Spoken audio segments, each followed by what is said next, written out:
আলহামদুলিল্লাহ, জোরে বলুন নারে তাকবীর। গাছ পাথর নবীজির সিজদা করছে, জোরে বলুন সুবহানাল্লাহ। এটা হলো তাজিম করছে গাছ পাথর। এই কারণে আমি দেখেছি, পাদ্রী বলছে আমি দেখেছি, এটা নবী ছাড়া কাউকে এরা এই গাছ পাথর সিজদা করে না। সুবহানাল্লাহ বলেন, সুবহানাল্লাহ বলেন। আমার নবীর ইজ্জত কেমন বুঝি। আল্লাহ রাব্বুল আলামিন বলেন, মসজিদে হারাম থেকে, কাবা শরীফ থেকে জেরুজালেমের যে মসজিদ, মসজিদে আকসা, এইখানে আমি আমার হাবিবকে, দোস্তকে, বিশ্ব নবীকে, সরওয়ারে কায়নাতকে, দুই জগতের বাদশাকে নিয়ে আমি ওইখানে নিয়ে গিয়েছি। কেন? আল্লাহ রাব্বুল আলামিন বলছে, এই যে বায়তুল মুকাদ্দাসের পরিবেশকে আমি উন্নত মানের করেছি, আমার নবী, আমার রাসূলের, আমার নিদর্শনাদি দেখানোর জন্য। জোরে বলুন সুবহানাল্লাহ। এই ইজ্জত, এই সম্মান, এই মর্যাদা আল্লাহ কোন নবীকে দেয়নি। স্রেফ একমাত্র আমাদের নবীকে, আমাদের নেতাকে, সরওয়ারে কায়নাত তাজদারে মদিনা হুজুরকে দিয়েছেন।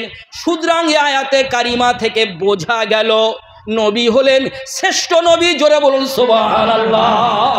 নারায়ে তাকবীর, নারায়ে তাকবীর, নারায়ে রিসালাত, নারায়ে হায়দারি। ছোট করে বললে পরে আরো আপনারা বুঝতে পারবেন। জেরুজালেমের যে মসজিদ বায়তুল মুকাদ্দাস, এই বায়তুল মুকাদ্দাসের মসজিদে আমার বাবাজিরা 2 রাকাত নামাজ হয়েছে। কয় রাকাত নামাজ হয়েছে বাবা? 2 রাকাত নামাজ হয়েছে। এই যে 2 রাকাত নামাজ হয়েছে, ভাইয়েরা আমার, আমার বাবাজিরা, এই 2 রাকাত নামাজের ইমামতি কে করেছেন? বুঝতে হবে সেখানে সশরীরে নবীরা সব হাজির হয়েছে, সশরীরে। কথাটা ভালো করে বুঝবেন, নবীদের দেহ মাটিতে খেতে পারবে না। কথাটা বুঝে এসেছে? এই নবীরা সশরীরে হাজির হয়েছে। কেউ কেউ বলেন মরে গেলে নাকি হয়ে যায়, ও তো জানে না। বুঝতে পেরেছে? এখানে দেখুন, নবীরা সশরীরে হাজির হয়েছে, কিন্তু কেউ এগিয়ে গেল না নামাজ পড়ানোর জন্য। সব নবীরা জানে এখানে শ্রেষ্ঠ নবী হাজির আছে, যাবে কি করে? কি ঠিক না বেঠিক? কিন্তু বন্ধু আমার, আপনার মসজিদে যদি কোনো বুজুর্গ আসে, ইমাম সাহেব বলে তুই বুজুর্গ, তুই থাক গে, আমার দেখার দরকার নেই, আমার ডিউটি আমি নামাজ পড়িয়ে দিই। কিন্তু কর্তব্য কি?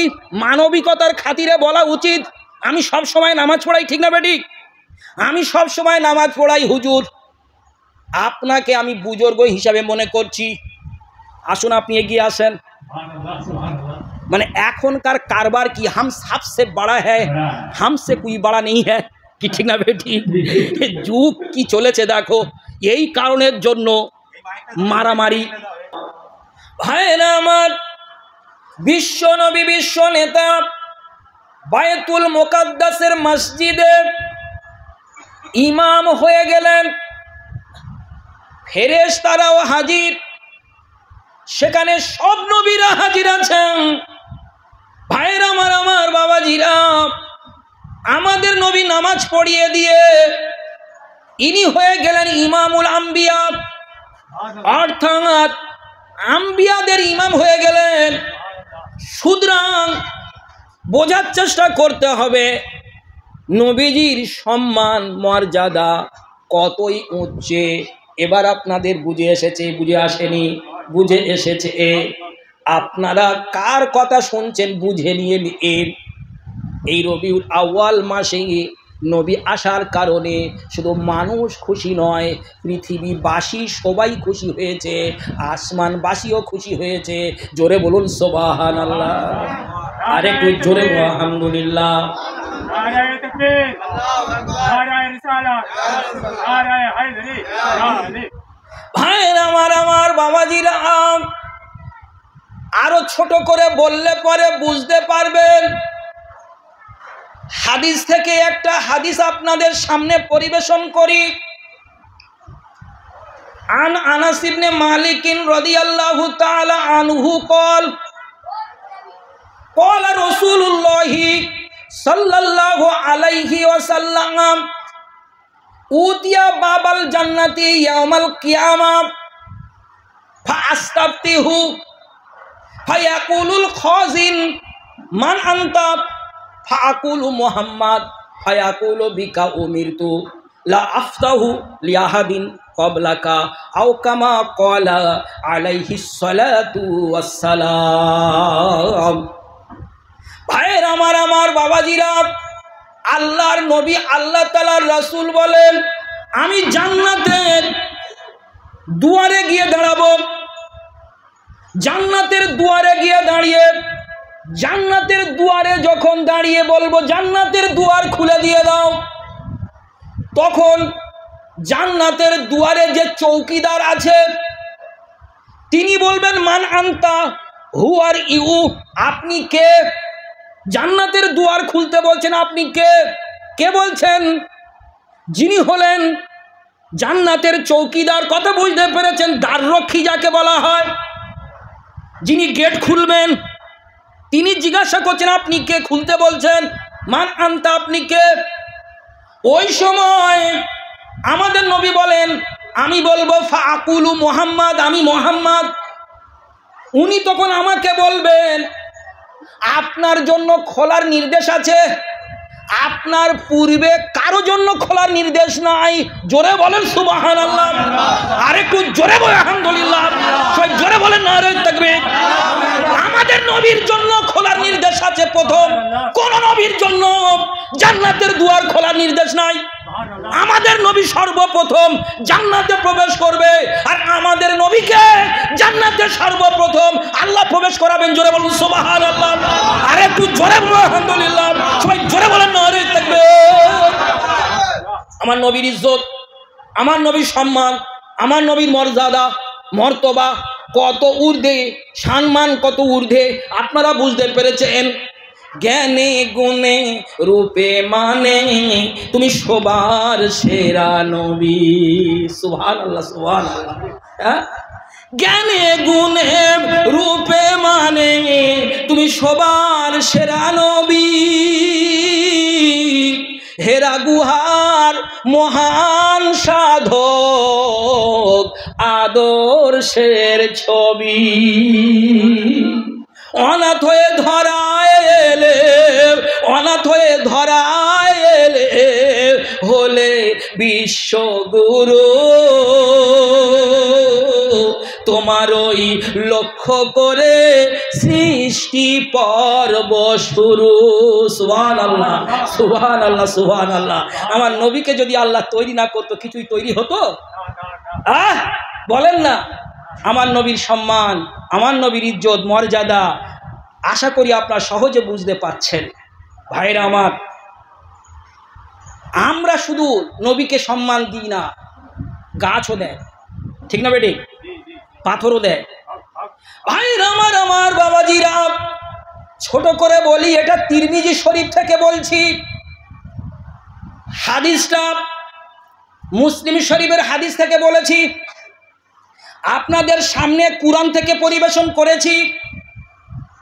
এখন আবার আপনাদের সামনে তিরমিজি শরীফ থেকে পরিবেশন করব। অন্যদিকে খেয়াল করবেন না আমার ভাইয়েরা, আমার বাবাজিরা, আমার ওয়াজের দিকে আপনারা খেয়াল করুন।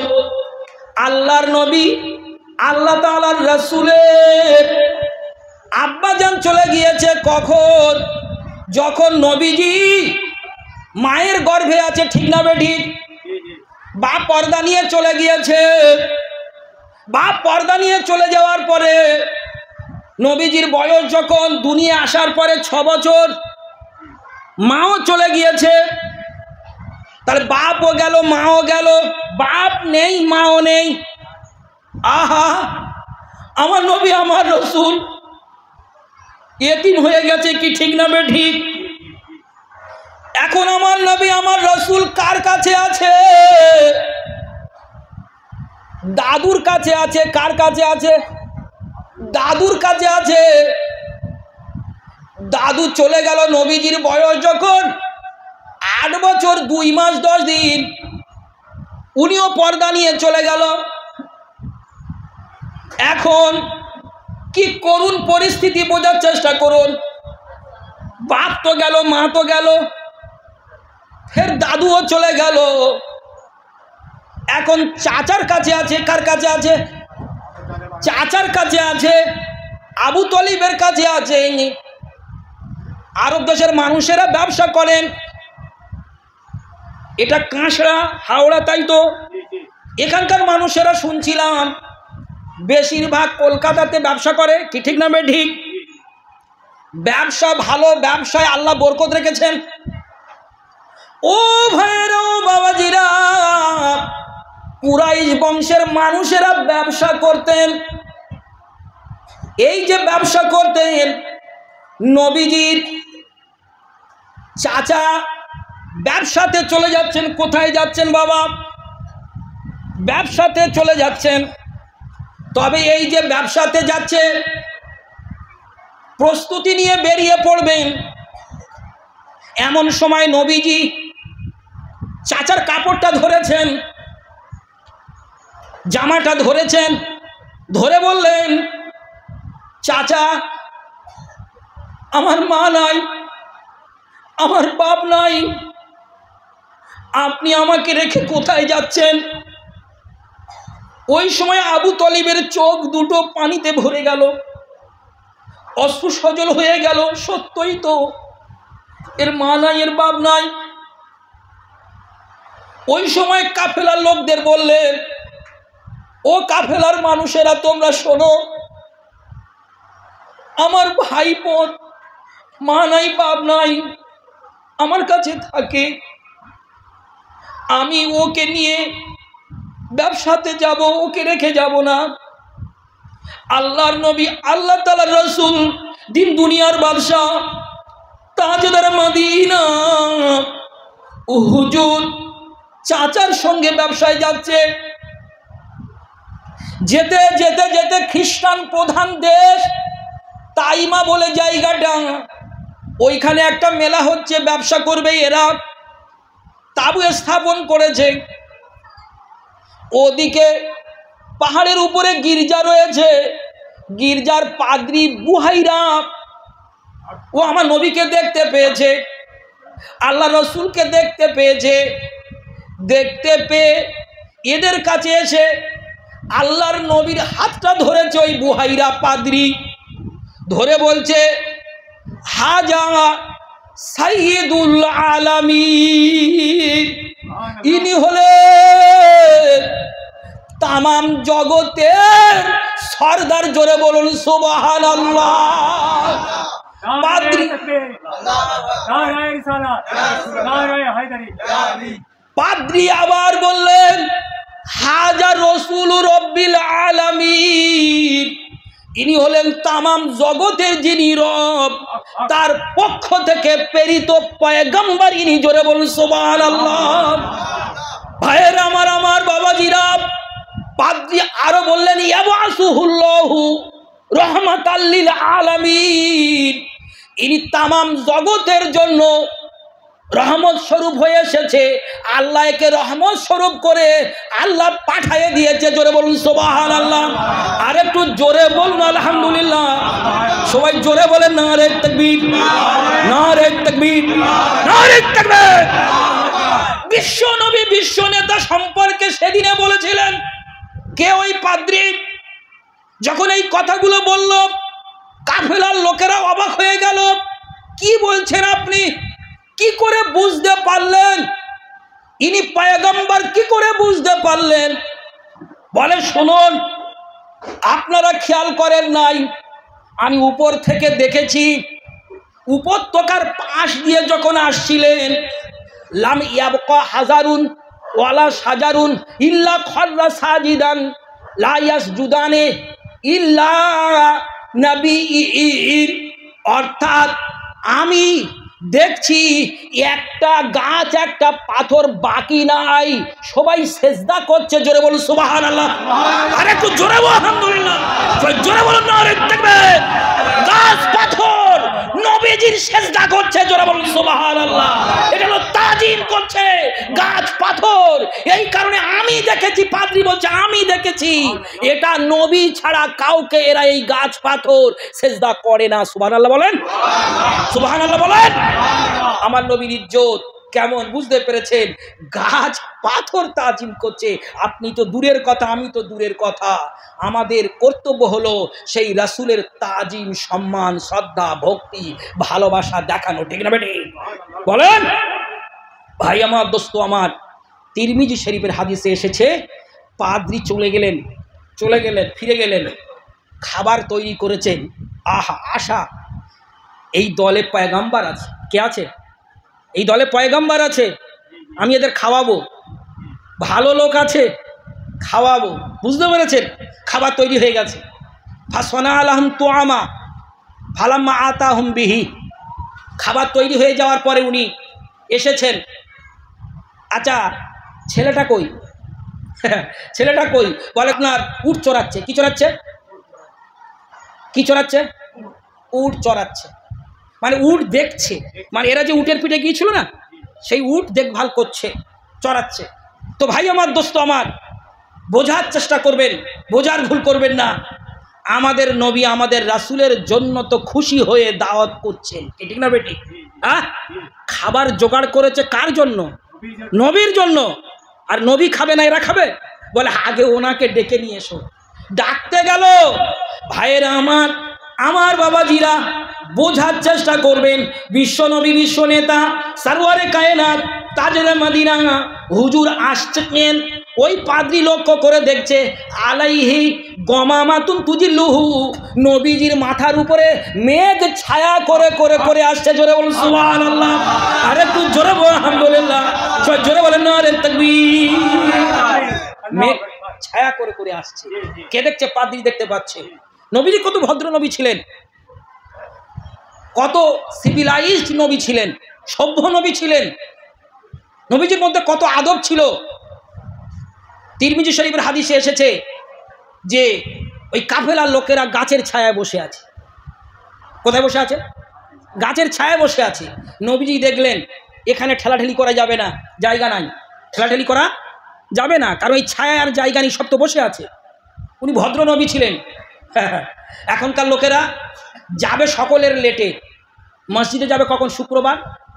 বলেন সকলের লেটে, কি ঠিক না বেটি? লেটে যাবে, আর গিয়ে সকলের আগে গিয়ে দাঁড়াবে। কেন? তুই এসেছিস লেটে, লেটে থাক, ওখানে থাক, ওখানে দাঁড়া। সকলের শেষে তুই দাঁড়াবি, কারণ তুই তো শেষে এসেছিস। হ্যাঁ, আজান হয়ে যাওয়ার সাথে সাথে সব কাজ ফেলে আসার কথা ছিল তো, তুই আসিনি কেন? তুই এত লেট করেছিস কেন? হ্যাঁ, শুক্রবার তো জানা নাই, শুক্রবারের ফজিলত জানা নাই। সকলের লেটে এসে ঠেলাঠেলি করে মাঝখানে ঢুকে বসে আছে। কেন? যে যেমন আসবে সে তেমন বসবে। কথাটা বুঝে এসেছে না আসেনি? নবী কত ভদ্র দেখুন, ঠেলাঠেলি করেছে? ঠেলাঠেলি করলো না। বিশ্ব নবী, বিশ্ব নেতা, দেখলেন ছায়ায় সব বসে আছে, তাই উনি অদূরে গিয়ে রৌদ্রে বসলেন। কোথায় বসলেন? রৌদ্রে বসলেন।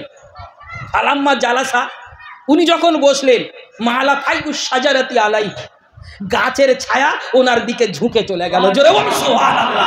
আর একটু জোরে বল আলহামদুলিল্লাহ, জোরে বল নারে তাকবীর। এরা গাছের ছায়ায় বসেছিল, কিন্তু গাছের ছায়া কার দিকে গেল? বলো গোলাম ভাই। নবীর দিকে চলে গেছে। উনি তো রৌদ্রে বসেছিল। সুবহানাল্লাহ বলেন। আমার নবী, আমার রাসূলকে সবাই ইজ্জত করে, কি ঠিক না বেটি?